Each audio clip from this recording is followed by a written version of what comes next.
Hello, everybody, here at Furality Aqua. Welcome to the introduction to Avatars 3.0. My name is Ekko. You can call me Ekko. And I've been playing VRChat since late 2019, about there. I think it was December. I joined the Furality team at the very first event, now a support specialist, among other roles. I've been tinkering with avatars for a little bit longer than that. And I have a mighty need to teach others the concepts so that you can create amazing stuff all by yourself. And I believe that anybody can get into this stuff. But enough about me. Let's just get right into it. I've only got so long, so first off, I just want to keep things focused, and I'm only going to be covering basically about two things here. The first one's going to be the Animator Controller, and the other one's going to be Avatar Dynamics. I am going to mention Open Sound Control, or OSC, very, very briefly, because it could fit an entire panel all by itself. Which, in fact, I believe there is a panel coming up tomorrow. So look forward to that one if you want to learn more about the magic that is OSC. Just as important, though, is what I will not be covering. And that's basically everything surrounding the actual logic. So like the content that you would actually activate with Avatars 3.0. So making animations, 3D models. Basically, if it isn't in Unity, it's not quite the scope of what I'm looking to teach here. So, the Animator Controller, the Unity Animator Controller. This is the big topic here. It's the main source of logic for how your avatar decides to do the things that you want it to do. Or in some cases, how it decides to do the things you don't want it to do. It all depends on how you set it on you to set it correctly, because it will do exactly what you tell it to. And if this reminds you of programming or software development, that's because that's exactly what this is. Kinda, sorta, a little bit. But just like programming, things can get messy if you let them. Luckily, Animator Controllers can indeed be reasoned with. Except for this one. This might look bad, but it can always be worse. There are tools for keeping things looking cleaner, but sometimes it just has to be that way. So, what is an Animator Controller? Well, the easiest way to describe it is as a layered state machine. And if you don't know the first thing about what a state machine even is, you're probably not alone. You don't need to know the specifics. Feel free to look it up. Finite state machines are pretty neat. They've been used for decades. They're super cool, actually. But the basic gist is that you have layers. And each layer is a collection of states and transitions. And each of these layers can only be in a single state at a time, and it moves between states through those transitions. And that's about approximately the simplest way to describe what's happening on each and every avatar. But since I started at the very top, let's actually move just one step down into what layers are. These are what contain the logic of the controller, and you may not touch the settings of these a whole lot, except when you first create a layer, which is when you will immediately want to set the layer weight to 1. Do not forget to do this.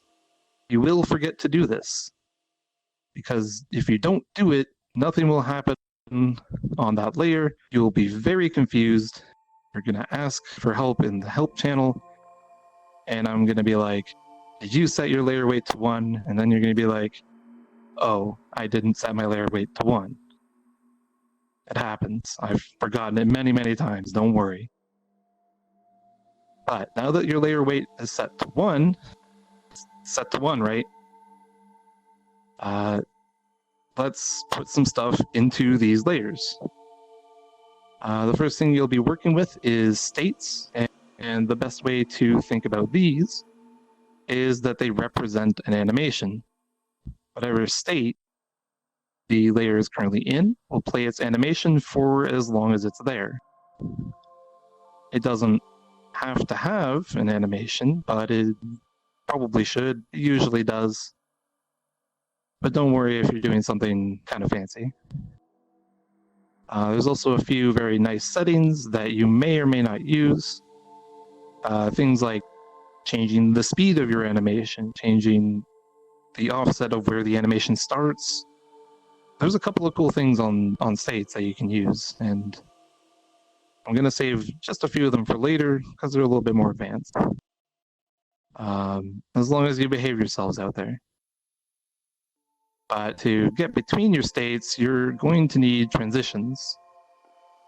And these are actually pretty fancy in that they can tween between animations you're moving between. So like, instead of going from like angry to happy instantly, there's a sort of implied animation that's dynamically created between the two states, which you have a fair bit of control over. But in order for you to go through the right transitions at the right time, you need to set up at least one condition. Otherwise, the active state will just move around over and over, and you'll look like your tracking is more broken than normal. But conditions are just ways to test and execute. If a condition is true, then do such and such animation. Is my hat parameter true? Then show my hat. Is my gesture value less than 5? Then don't change my expression. This forms the base of decision making that your avatar does. Even on an avatar that doesn't use any custom animator controllers, the default animations are all controlled just by making decisions based on what VRChat knows you're doing, like moving or using a hand gesture. And all of that is possible because we have parameters. And parameters are variable values that your transitions can read through its transitions, or through its conditions on the transitions. And your action menu can change those parameters through its controls. We have 3 types of parameters: the true or false Boolean, or if you're my college software development teacher, Booleans. You've got your basic numbers, which are integers, and then you have the deluxe numbers, which are floats, short for floating point numbers. They're just decimal values. And you can think of parameters as what you put into your avatar in order to get animations out. With these parameters, we actually get like a ton of them for free, like just for being an avatar. Some useful examples are your left and right hand gesture value, your velocity, your movement, how upright you are, or in the case of late Saturday night at Club Fin, how upright you aren't, your active viseme, if you're AFK, if you're muted. There's all of these things up there. Those are all things that you just get on your avatar. But you can find all of these and what they do in the docs, in docs.vrchat.com. Honestly, just go read the docs. They have so much useful information in there. They're your best friend when working with avatars. Lots of information that I reference all the time when I'm working on avatars. But besides the parameters that VRChat gives us, you can also make your own parameters. Lots of parameters. 256 bits of parameters. And these are parameters that will actually broadcast their value out to other people in your instance. So for Booleans, it only costs you 1 bit, which means you can have up to 256 Booleans, or you can have up to 32 integers and floats, because those ones take 8 bits. And to paraphrase a person that apparently never actually said this, but it ended up being very wrong anyway, 256 bits ought to be enough for anybody. I have not even used half of that. And this is a value that has only increased over time. VRChat very recently increased that to 256 from 128. But that's really, those are the basic concepts of working with avatars. Very, very quick to go over. Just these things can be incredibly, incredibly creative. And it really is greater than the sum of its parts. If you ask me if you can do something on an avatar in VRChat, I might be able to find a way to do it with just those things, with just states, transitions, parameters, maybe a few other fancy things that go along with those. The only thing you'll need to learn beyond this is just making the content itself. So simple animations, visual effects. Those will just go into your states in your controller. And then along came Avatar Dynamics. It was very, very recently that it came out, and it was a big update, another huge update to avatars that has made things absolutely even crazier for avatar expression. People are still just scratching the surface of this, and I've already seen some crazy stuff being added to avatars. There's really only 2 things that make up avatar dynamics, and the first of that is just, your physics bones. Most people could just call them Fizz bones. They replaced the older system of dynamic bone movement that's called, it was called dynamic bones. You can't get more obvious than that. But Fizz bones are just so significantly more optimized that I believe you can have around 5 to 10 times more of them compared to dynamic bones before you start reaching the same, processing power required. Dynamic bones are eventually being phased out as an option. Be sure to eventually get your avatars updated. And if you didn't know that they're being phased out, surprise. I'm pretty sure VRChat said that they would somewhere. Fizz bones are just infinitely better anyway. Just use Fizz bones. They do look a bit intimidating to work with, I admit. There's actually a really great graphic out there that I couldn't find, but it helped me understand what all of these forces do. But in reality, actually, it is a little bit complex. You can read the docs. The docs are your best friend. The docs will never let you down. I guarantee it. But besides just making your avatar look more organic, you get to interact with them. I didn't even grab my ear there, but you can grab onto your dynamic bones. You can grab onto other people's dynamic bones, your Fizz bones. You can set them up to be grabbed, stretched, and posed, and they even create their own parameters that you can read. The component has more information about how to use these, but they can read, or they can tell you if they are being grabbed, stretched, or rotated.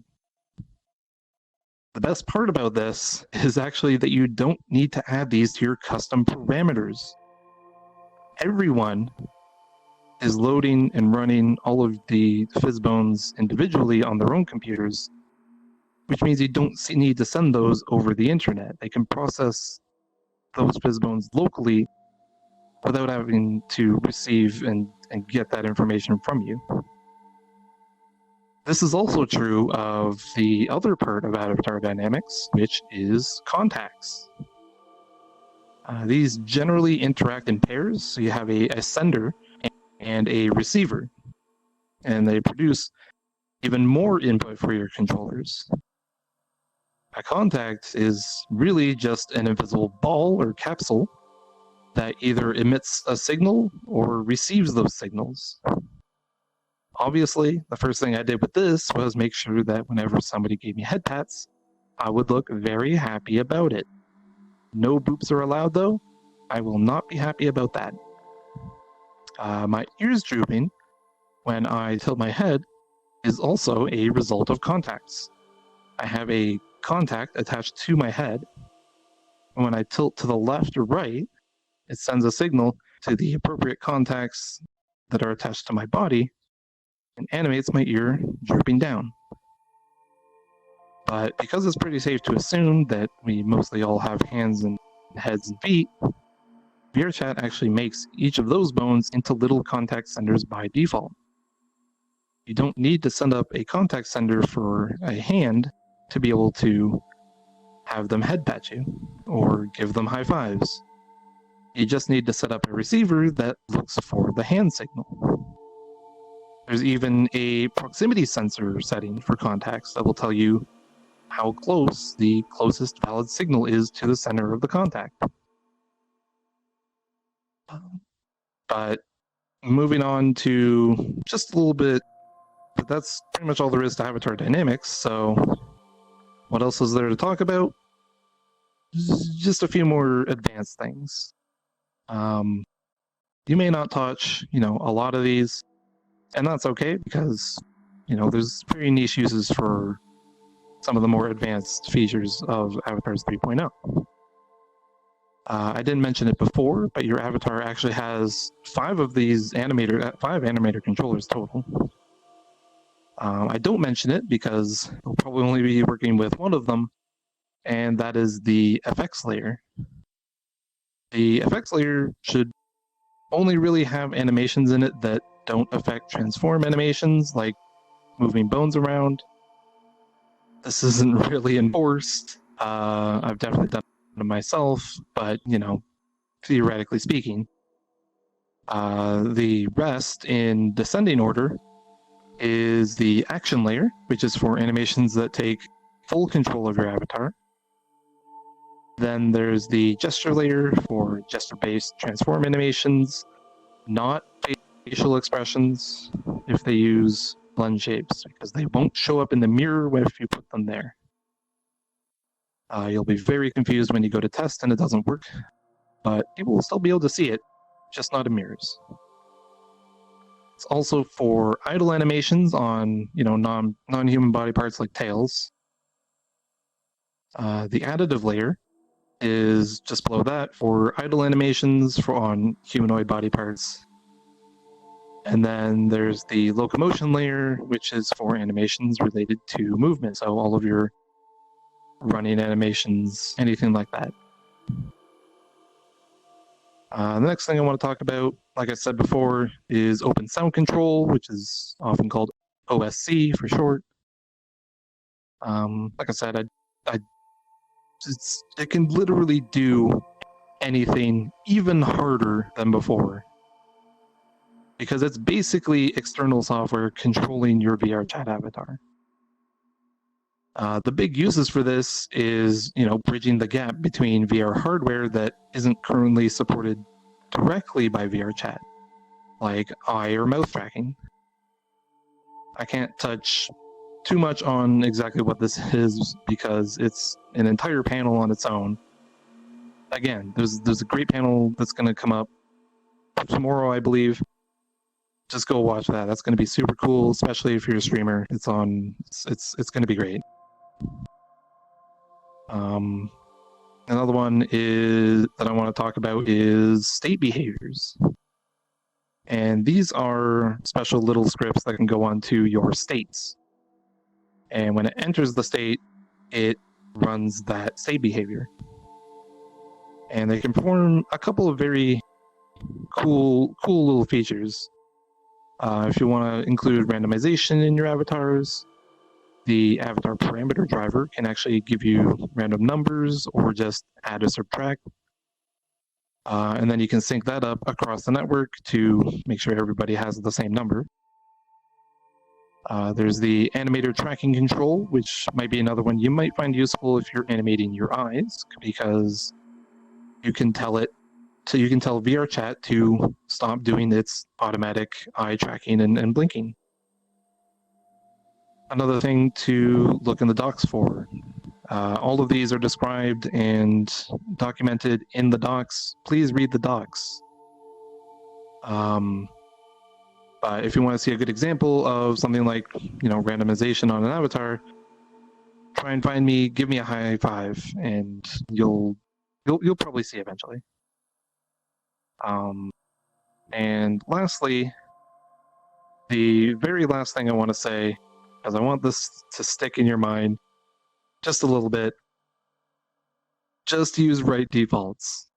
VRChat doesn't technically want you to use right defaults, but that's because they're professionals. They know what they're doing.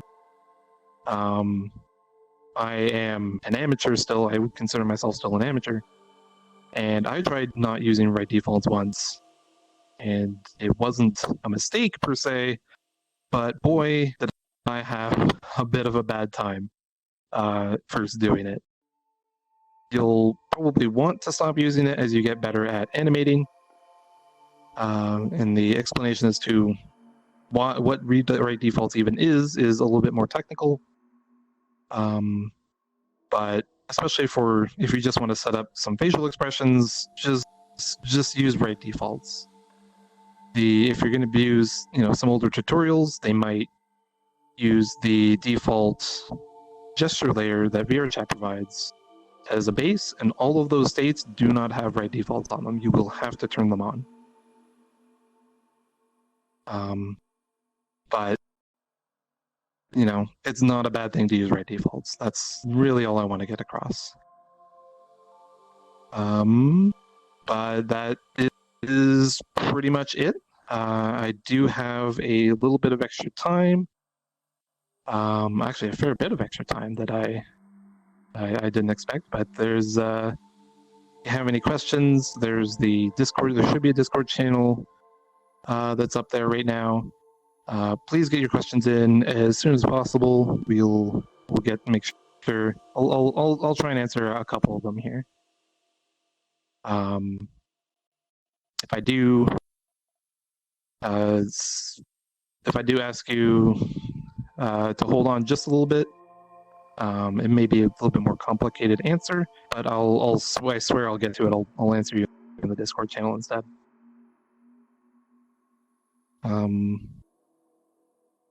Let's see what questions you got for me here.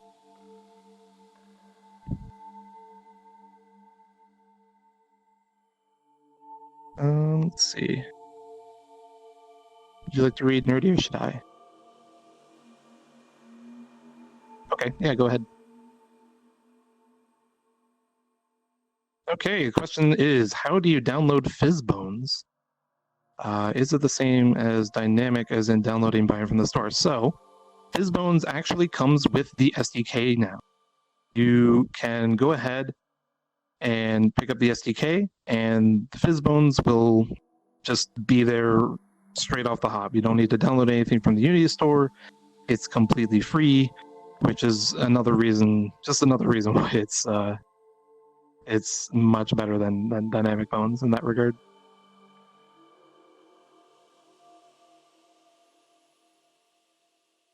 Okay, yeah, so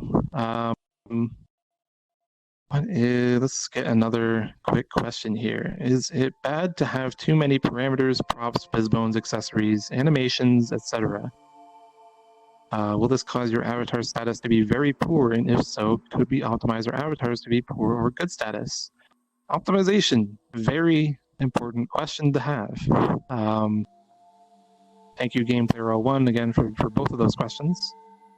You can have too many parameters, and the reason that you can have too many parameters is because you only get to have 256 bits. Again, contacts and fizzbones generate their own parameters that you don't need to sync, but generally, you should be able to find a way to optimize your parameters. Like if you need to optimize your parameters, you know, sometimes you can turn integers into booleans to save on some space. You can absolutely have too many fizzbones. You can have too many props, and all of that's going to be again. I'm going to actually refer you to the docs on this one. There's a great page on the avatar ranking system that will tell you how many of each that you can have, and that means like how many meshes, how many materials. So like this avatar is actually really pushing it. I'm pretty sure I'm at the limit of medium, which is 16 material slots. And that's, you know, the page is going to have more information on if I had any more material slots, I'd be put into poor instead. So take a look at that page. Lots of information there about how much of each you can have. Let's see. The next question, we got Killer 0585. How do you sync a randomized parameter properly? So actually syncing a randomized parameter is fairly easy. Let me actually go back just a few pages because you can see it on the slide here. Actually, maybe not. Actually, no, you can. There it is right there. So there's an option on the avatar parameter driver that says local only. And if you want to sync a randomized parameter across the network, you'll want to select local only and then use the same parameter in your VRC parameter, like your avatar parameters file. And that way, you'll only run the randomization locally, and then you will sync that number out to out across the network. This does end up being a little bit slow sometimes, it's affected by ping, whereas, you know, actually going through the Animator controller on an avatar can be faster than that. So you may want to introduce just a little bit of delay before you actually act on the randomized parameter. Just so the actual value does get sent out to everyone at the same time. Let's see. Next question. Gilboy asks, "Can you trigger audio with the angle parameters in Fizzbones?" Yes, 100%. It will ask. It's the parameter for angling, I believe, is just a boolean. It's either a boolean or it's a number, an integer or float. And in any case, once it reaches, you know, a certain angle of rotation, it will produce a certain value, and you can look for that value. And then if it sees it, you know, it can activate an audio file. Should be relatively approachable to do. That's, you know, just an enable disable thing. Let's go to the next one here. How do you deal with the scroll bug in the Animator tab in Unity 2019? Ever changing layer weight or name, the scroll bar jumps all the way up. I'm working so many layers. I was hoping somebody has some insight into that. I might have to look into that a little bit more, Protocol Zero. But I imagine it might just be something you might have to deal with. You know, Unity isn't perfect, but it's what we have, it's what we use. Very, very useful, but, you know, it's a little give and take. What is right defaults by avoid them from Cypher is another it's a great question. I'm probably going to answer you in the Discord, just because, like I said, it's a little bit of a tricky question. Let's see what else we have here. Is there a way to convert an existing avatar from dynamic bones to Fizz bones without having to import / buy dynamic bones just for the VRChat SDK to ask to convert them? Thank you for the question, Twilight, there. I believe it might. You might be able to. There's an option in the SDK right now that should automatically be able to convert dynamic bones to Fizz bones. If it doesn't allow you to do that without having dynamic bones, you may have to just set them up yourself. Like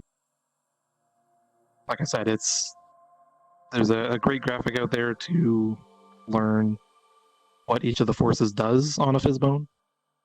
But usually whenever I'm setting up Fizz bones, I hit the play button on Unity. I make some changes. I move my model around to make sure it works, and I just play with it for a while. That's the best way to go about it. Next question. We have Toolbox. How about an AFK animation that changes the entire model itself? Say I want to turn my Nargacuga into a plushie on AFK, and then turn him back when getting back on. Which layer or layers would be best for that? I would say, I mean, that's absolutely possible. That's adorable. I want to see that. The best way I think to do that would be to have the plushie mesh disabled until you become AFK. Then you maybe, do a puff of smoke, you disable your actual model. Actually, you don't disable your actual model. You want to make your actual model, the texture, you want to make the texture transparent there. Disabling the model turns out is actually pretty bad. Because it doesn't play animations on things that it can't really see. And if you disable your avatar, the game can no longer see your avatar, but ignores animations for it. So that's what I do with my own AFK animation. I make myself invisible, and the way I do that is my avatar's shader is set to cutout, and it makes the entirety of my avatar invisible. Then you'd enable your little plushie prop, and then that's pretty much the animation. That's a lot of that is just getting the animation right. The actual states for that is just toggle between AFK looking. If AFK is on, play this animation. If it's off, play this animation. Which the return would of course be, you do the same thing just in reverse. You take the plushie, you disable the plushie prop, and make yourself visible again. Can I go into more on the randomization? Sure thing, Damien. I mean, what is there to talk about randomization? You can randomize a integer from 1 to 256, or between any values between actually 0 to 255 would be the actual limits. But you can choose a range to actually put the randomization between. So like, I have a high five animation, and every time I give a high five, it chooses a number between 1 and 10. What it does when you get a certain number, you'll have to find out by trying to find me. But either way, gives people a high five. Let's see. How would you make one toggle turn off another? Scarlett, that is a great question. That is actually something you would use an avatar parameter driver for. You would set a avatar parameter driver behavior on on each of your states that turns other toggles off. If you don't want to go through that sort of trouble, there's also the option of making your toggles into an integer, which will allow you to set a certain number at a time, and that way you can set up your layer to only be in one of those toggles at a time. A couple of different ways you could do that. It's a great example of, there's more to one way to do any given thing in Avatars 3.0. It's very, very open-ended. Let's see, another question here. Sorry, not Fuchs. I am going to have to skip your question, but let's go with Tristan. What is the best way to make toggled items? So far I put an idle state and then put an animation state when toggled. Is there a better way? Example, put a shirt on. That's basically really all it is. Like I have a toggle on here as well for my wings. I can extend my wings out, I can retract them back in. And that's just two states, two transitions, and that's all it is. A lot of the times, just toggling things is really that simple. I think this is a great way to get into not using right defaults, because you'll probably want to explicitly animate things anyway. And I'll talk about that a little bit more in the Discord channel when I answer the question from Cypher from earlier about what right defaults is and why I avoid them. Will this presentation be uploaded on YouTube or VRC website? It'll be on YouTube. We'll get our amazing video team is going to get as many of the panels up on YouTube as soon as they possibly can. But I also I've done this panel 3 times now, so there's also 3 more videos on our YouTube channel where I do basically this exact panel, but maybe a little bit slower, a little bit more in-depth on certain parts. I just wanted to make sure that I could get through it and get through avatar dynamics as well, and get to some of your questions. So if I didn't touch on anything here, I might touch on it in those panels. Let's see. We'll go with Avi, one of those. I want to have a receiver and send in the same place on one prop that ignore each other, but on a duplicate prop, not ignore the first prop, like a chain smoking prefab. Also, how does any state work? That's second question's great. I'll talk about those, I think. But the receiver and sender in the same place that ignore each other. I have a duplicate prop, not ignore the first one. So you are able to set which signals that a sender sends and which signals a receiver is willing to receive. So if you want you can have a receiver actually ignore signals from your right hand, but accept signals from your left hand.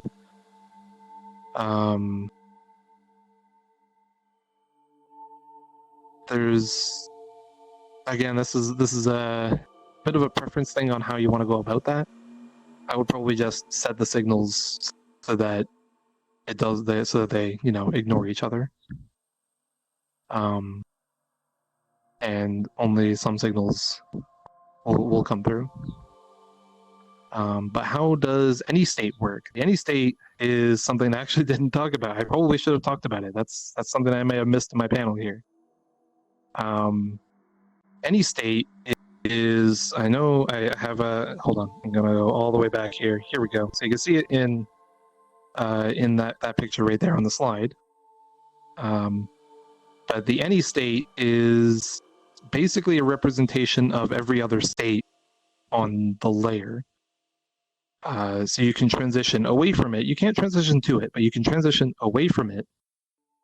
And that effectively makes it like having a transition coming from every other state to the state that it goes to.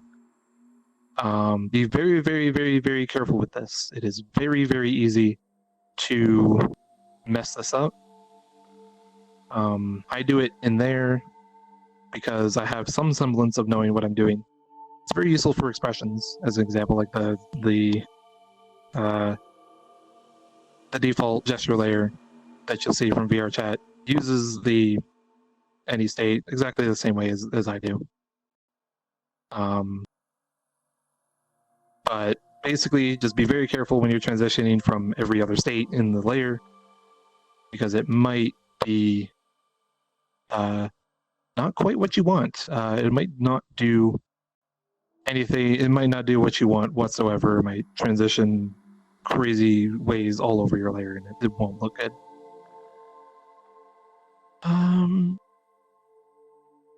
Let's see. The next question.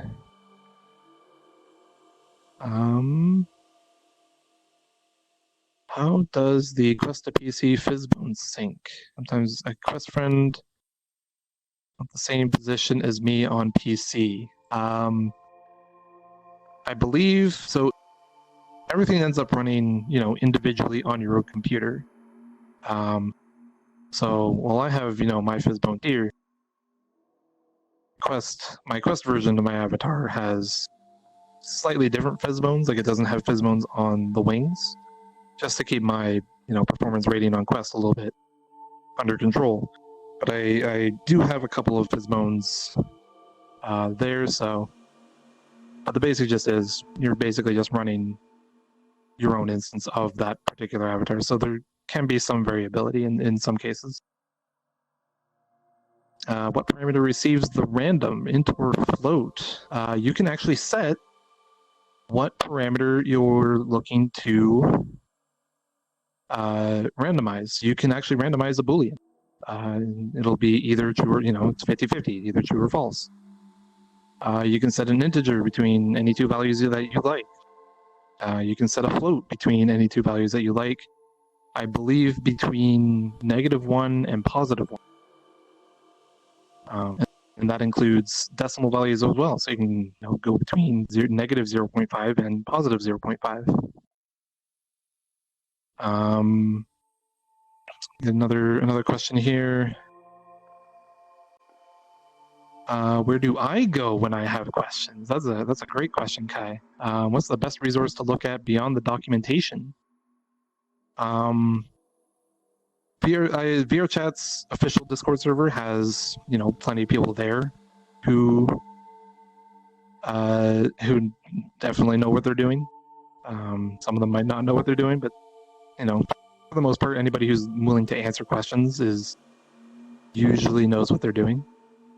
I have a fair number of friends who make avatars, who experiment with things. Sometimes I just do experimentation on something if I'm not 100% sure on something that on how something works. But a lot of it, but we even have our avatar help channel in our Discord, where the community can come in and answer your questions there too as well. And I try and frequent it as much as I can to help out with any Animator Controller related questions. Actually, even I've used that channel as well sometimes too. Let's see, another question. When making a contact receiver, can I reuse animations from another receiver, or would I have to make a new parameter to that contact receiver? Let me think of what exactly you're asking here. Can of duh. So you would have like two contact receivers. They have their own parameters. You can certainly reuse the same, like you can, with your transitions, you can set up multiple transitions to the same state. So if you have, receiver 1, receiver 2, and they're both receiving the same kind of signal, you can have that so that either of them will activate the same state. You can also have them activate two different states that may have the same animation in them as well. That's another option. Certainly about, multiple ways you can do things. Is there a way to lessen the material slots without using Blender and without getting rid of objects? That's a big ask. That's something that I don't believe you would be able to do in Unity itself. There might be something, but I'm not, like I said, not 100%. Not really the focus of what I tend to do. Let's see if I can get one more good question here. What is the best place to start besides the official documentation? Very good question. I would say just start by, putting on a few props and toggling them. There's a wonderful YouTuber who has made some very short, very condensed tutorial videos on how to do particular things. They go by Sippbox, Sippbox. They're absolutely fantastic. I used to use their tutorials when I learned some of the very super simple things that you can do with just toggling, making a certain controls on the action menu, all that sort of thing. That's probably the best place to learn just a few little tricks. But I believe my time is coming on up here, so I'm gonna pass it off. Thank you all for coming. Thank you all for attending Furality Aqua, and I hope you have a great rest of your convention. Have a good one.